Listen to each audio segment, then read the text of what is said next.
और आइए अब बात करते हैं उस खबर की जिस पर आज दिन भर नजर रहने वाली है। 13 राज्यों में 3 लोकसभा और 29 विधानसभा सीटों पर हुए उपचुनाव के नतीजे आ जाने वाले हैं। अब से थोड़ी देर में काउंटिंग सेंटर्स पर वोटों की गिनती भी शुरू हो जाएगी, जिसके लिए तैयारियां पूरी कर ली गई। जिन 3 लोकसभा सीटों पर उपचुनाव हुए थे उसमें एक थी दादर नगर हवेली, हिमाचल प्रदेश की मंडी और मध्य प्रदेश की खंडवा सीट।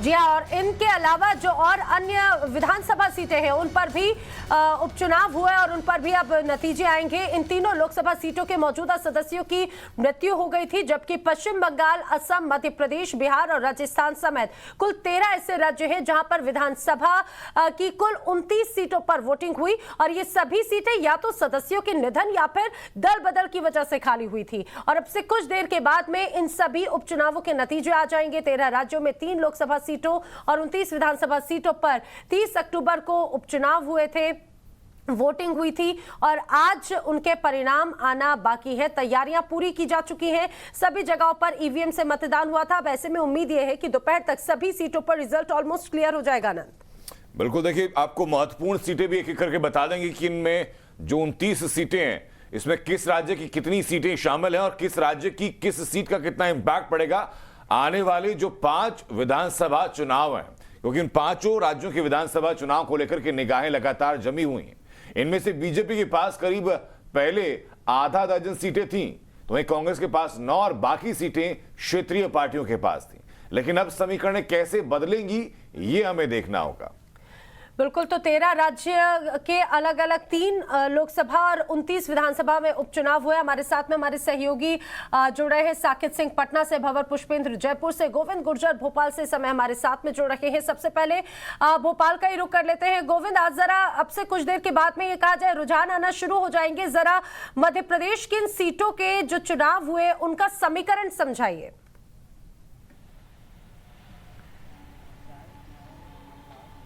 देखिए, बैलेट पेपर की जो काउंटिंग है वो शुरू हो चुकी है। 8 बजे से काउंटिंग शुरू होनी थी और मध्य प्रदेश में 4 सीटों पर चुनाव हुए थे। हालांकि ना तो चाहे तो बीजेपी चारों सीटें जीतती है या हारती है, मेजोरिटी पर कोई इफेक्ट नहीं पड़ेगा और पावर को लेकर कोई इफेक्ट नहीं है मध्य प्रदेश में।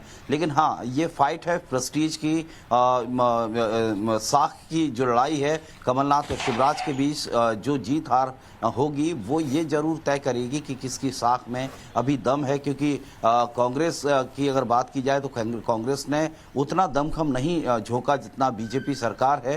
तो सरकार ने अपने तमाम मंत्रियों को पूरा फील्ड कर रखा था हर विधानसभा क्षेत्र में, चाहे तो वो रेगांव हो, पृथ्वीपुर हो, जोबट हो या फिर लोकसभा क्षेत्र जो खंडवा, जहां से नंद कुमार चौहान की मृत्यु के बाद, निधन के बाद इनफैक्ट ये सीट खाली हुई थी और यहाँ उनके बेटे को पहले टिकट देने का चल रहा था, लेकिन बेटे को टिकट ना देकर एक मिस्टर पाटिल को वहां से टिकट मिला और कांग्रेस की तरफ से राजनारायण जो मानदाते से पहले विधायक रहे हैं, सीनियर लीडर हैं, उन्हें टिकट दिया गया है। तो उम्मीद यही जताई जा रही है कि जो लड़ाई है वो तो काटेगी है। कई तरह के सर्वे आए हुए हैं, लेकिन बड़ी बात यह है कि इस चुनाव परिणाम से सरकार को कहीं से कोई इफेक्ट नहीं होना है, चाहे तो कांग्रेस चारों जीतती है या बीजेपी चारों जीतती है। लेकिन रोचक फाइट है और प्रेस्टीज की लड़ाई है। कमलनाथ और शिवराज ने कितना प्रभाव छोड़ा है अपने इस पूरे समय के दौरान, कोविड के बाद, कोविड के दौरान, तो ये सब चीजें जरूर तय होंगी नतीजों से। बिल्कुल, वैसे कि साकेत लगातार मसा बने हुए। साकेत, 2 सीटें बिहार की, तारापुर, कुशेश्वर स्थान, इन दोनों जगहों पर क्या समीकरण दिखाई पड़ी चुनाव के दौरान?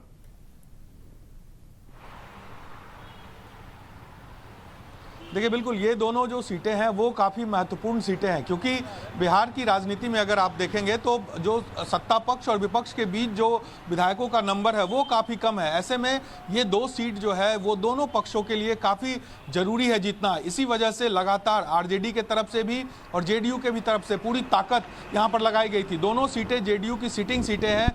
दोनों जो वहाँ पर विधायक थे जेडीयू के, उनके निधन के बाद ये सीटें खाली हुई है। तो ऐसे में जेडीयू पूरी कोशिश कोशिश में है कि इस सीटों को जीता जाए, क्योंकि अगर ये 2 सीटें जेडीयू हारती है तो एक तरह से आपके ये सरकार का मनोबल टूटेगा, और दूसरी बात है कि जो सरकार और विपक्ष के बीच का जो विधायकों का गैप है वो भी कम होगा। ऐसे में खतरा सरकार पर भी है, क्योंकि पिछले दिनों जब लालू यादव यहां पर पहुंचे थे तो उन्होंने कहा था कि अगर इस चुनाव को हम जीत लेंगे तो हम सरकार बना लेंगे। तो ऐसी स्थिति बिहार में बनती दिख रही है, और कहीं ना कहीं यही वजह है कि कल यहां पर साकेत हमने देखा कि लालू यादव करीब 6 साढ़े 6 साल बाद चुनावी मैदान पर दिखे, लोगों के बीच देखे, और उपचुनाव को एक मुख्य चुनाव की तरह लड़ा गया लालू यादव की तरफ से। जगह जगह लोगों के बीच में गए, कितना इंपैक्ट उस चीज का पड़ा, लोगों के बीच में संदेश क्या रहा था, क्योंकि वो चीज परिलक्षित होगी आज नतीजों में भी।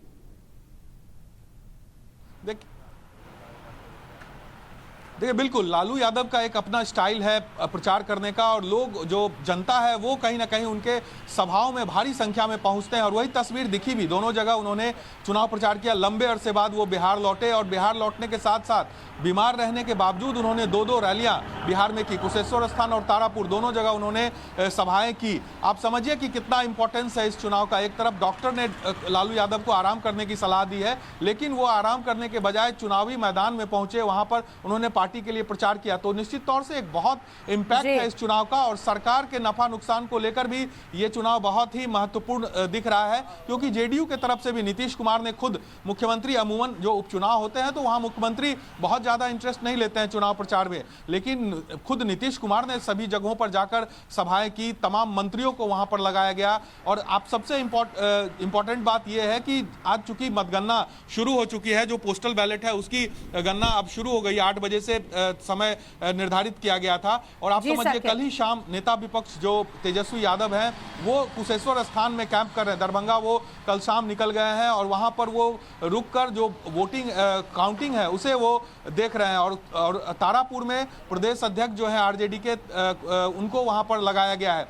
आरजेडी का यह कहना है कि सरकार इसमें गड़बड़ी कर सकती है, जीतने के लिए कोई भी दाव पेच लगा सकती है। कल तेजस्वी यादव ने यह आरोप भी लगाया था। तो ऐसे में तेजस्वी वहां पर पहुंचकर और एक एक चीजों को अपनी नजर से देख रहे हैं। ऐसा इससे पहले नहीं हुआ था कि किसी उपचुनाव में इस तरह से बड़े नेता पार्टियों के वो लगातार वहां कैंप करे जहां पर चुनाव हो रहा है। तो आप इससे महत्व समझ सकते हैं इन दोनों सीटों पर जीत के लिए किस तरह से विपक्ष और सत्ता पक्ष ने अपनी पूरी एड़ी चोटी का जोर लगा दिया है। बिल्कुल। और तारापुरिया, अगर हम इस सीट की बात करें तो जाहिर सी बात है कि तारापुर और कुशेश्वर स्थान दोनों का महत्व, इस चुनाव का महत्व ये सभी समझ भी रहे हैं, चाहे बात आरजेडी हो या फिर जेडीयू। और यही वजह है कि ये चुनाव बड़ा इंटरेस्टिंग उपचुनाव जैसा नजर नहीं आया। अनंत, अब जरा हम राजस्थान का भी रुख कर लेते हैं। इस समय हमारे साथ में राजस्थान से भंवर पुष्पेंद्र है। भंवर पुष्पेंद्र, राजस्थान में भी कई ऐसे बड़े दिग्गज हैं जिनकी प्रतिष्ठा इस समय दांव पर है। आखिर राजस्थान का सियासी समीकरण क्या कहता है? जी बिल्कुल, राजस्थान के सियासी समीकरण की बात करें तो ये दोनों ही पार्टियों की गणित को साबित करेगा कि किसके गणित में कितना गुणा भाग और जोड़ बाकी हुआ है।